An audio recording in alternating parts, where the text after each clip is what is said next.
America के राष्ट्रपति Donald Trump परमाणु कार्यक्रम बंद करने के लिए ईरान पर कभी नर्म तो कभी गर्म हो रहे हैं। राष्ट्रपति ट्रंप चाहते हैं कि किसी भी सूरत में ईरान अपने परमाणु कार्यक्रम को आगे ना बढ़ाए और उसे बंद कर दे। उसके लिए डोनाल्ड ट्रंप ईरान के सुप्रीम लीडर खामनई को तरह तरह के प्रलोभन भी दे रहे हैं। इसी कड़ी में ट्रंप ने ईरान के सुप्रीम लीडर आयतुल्ला खामनई को अपने परमाणु कार्यक्रम को बंद करने की चेतावनी दी। राष्ट्रपति ट्रंप ने ईरान को अल्टीमेटम देते हुए कहा कि ईरान जिस तरह से अपने न्यूक्लियर प्रोग्राम को आगे बढ़ाने के लिए हर तरह के हथकंडे अपना रहा है वो ठीक नहीं है। ट्रंप ने कहा कि ईरान को परमाणु हथियार रखने की अनुमति नहीं दी जा सकती। ट्रंप का साफ साफ कहना है कि ईरान को परमाणु का सपना छोड़ना होगा, नहीं तो हमले के लिए तैयार रहे।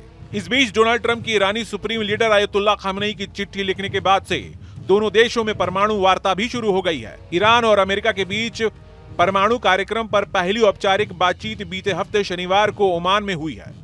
अब दोनों पक्ष अगले शनिवार 19 अप्रैल को अगली बैठक करने पर राजी हुए हैं। इसमें ईरान के परमाणु कार्यक्रम पर रोक और प्रतिबंधों को हटाने पर चर्चा हो सकती है। हालांकि दूसरे दौर की वार्ता की जगह पर अब भी सस्पेंस बना हुआ है।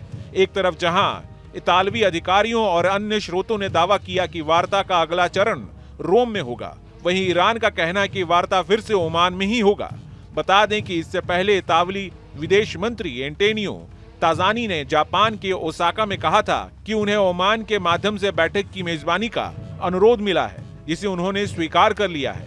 नीदरलैंड के विदेश मंत्री कैस्पर वेल्डकेप ने भी लग्जमबर्ग में कहा था कि अमेरिका और ईरान के बीच अगले चरण की वार्ता रोम में होगी। वहीं इराकी समाचार एजेंसी के अनुसार वार्ता ओमान में ही होगी। इन सब के बीच अंतर्राष्ट्रीय परमाणु ऊर्जा एजेंसी यानी IAEA के प्रमुख राफेल ग्रॉसी बुधवार को ईरान का दौरा करने वाले हैं। वो बुधवार रात ईरान पहुंचेंगे और राष्ट्रपति मसूद पेजेश्कियान समेत विदेश मंत्री अब्बास अराघची से मुलाकात करेंगे। इस पूरी कवायद के बीच अमेरिकी राष्ट्रपति डोनाल्ड ट्रंप ने एक बार फिर से कहा कि अगर ईरान के साथ समझौता नहीं हुआ तो हमला होगा।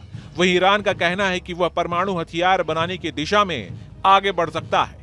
अमेरिकी राष्ट्रपति डोनाल्ड ट्रंप की लगातार धमकियों के बीच ईरान के सर्वोच्च नेता आयतुल्ला अली खामनई ने देश की सेना को पूरी तरह से अलर्ट कर दिया है। दरअसल ईरान चीन और रूस के साथ अपनी बढ़ती दोस्ती को लेकर उत्साहित है। पिछले महीने ही चीन, रूस और ईरान की नौसेनाओं ने अरब सागर में एक साझा समुद्री युद्धाभ्यास किया था। इस युद्धाभ्यास को अमेरिका और इजरायल के किसी भी संभावित हमले के जवाब के तौर पर देखा गया था। Team news state. News nation अब व्हाट्सएप पर खबरों के ताजा अपडेट के लिए न्यूज नेशन के इस QR कोड को स्कैन करें।